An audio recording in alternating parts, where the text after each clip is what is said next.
রোজকার খাবারে কি না থাকলে আমাদের শরীর ভেঙে যায়?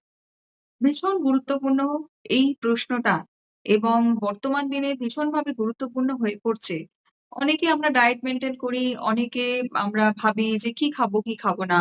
কিন্তু এইটা কিন্তু আমাদের প্রত্যেককে যার যেকোনো রকমই প্রবলেম যাই থাকুক না কেন, কিন্তু এইটা বেসিক একটা জিনিস যে কি খাবার অবশ্যই খাওয়াটা উচিত, কি বাদ পড়ছে। প্রথমত দেখুন, বেসিক নিউট্রিশন মানেই যে ডায়েট এটা নয় কিন্তু। এর মানে শরীরের প্রতিদিনের ৩ টে জিনিস ভীষণভাবে আমাদের দরকার পড়ে। প্রোটিন, ফাইবার আর ওয়াটার অর্থাৎ জল। এই প্রোটিন, ফাইবার, ওয়াটার আমরা কি প্রত্যেকদিন ঠিকঠাক খাচ্ছি? সেটা কিন্তু ভীষণভাবে দেখা দরকার। যেমন আমরা ভাত খাই। অনেকের ভাত খেতে খুব ভালো লাগে। অনেকের ভাত খেতে ভালো লাগে না। আবার অনেকেই বলে না ভাত খাওয়াটা দরকার আছে। বিভিন্ন জনের বিভিন্ন রকম মতলব আছে। কিন্তু এই যে প্রত্যেকদিন ভাত খাওয়ার ফলে অনেকে কি করেন, প্রোটিনটা অনেকের বাদ পড়ে যায়।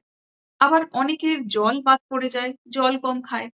সেক্ষেত্রে ফলাফলটা হয় কি? অনেকে দুর্বল হয়ে যায়, অনেকে ওজন সমস্যা হয়, অনেকের হরমোনের প্রবলেম হয়, অনেকের অ্যাসিডিটি অনেক রকম প্রবলেম হয়, গ্যাস্ট্রিক এর প্রবলেমও হতে পারে।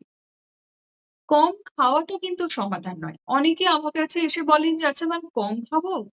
ভাতটা মনে হয় কম খেলে ঠিক হবে। আদার্স সবজিগুলো যদি আমরা ১ বাটি বা ২ বাটি একটু বেশি করে খাই।"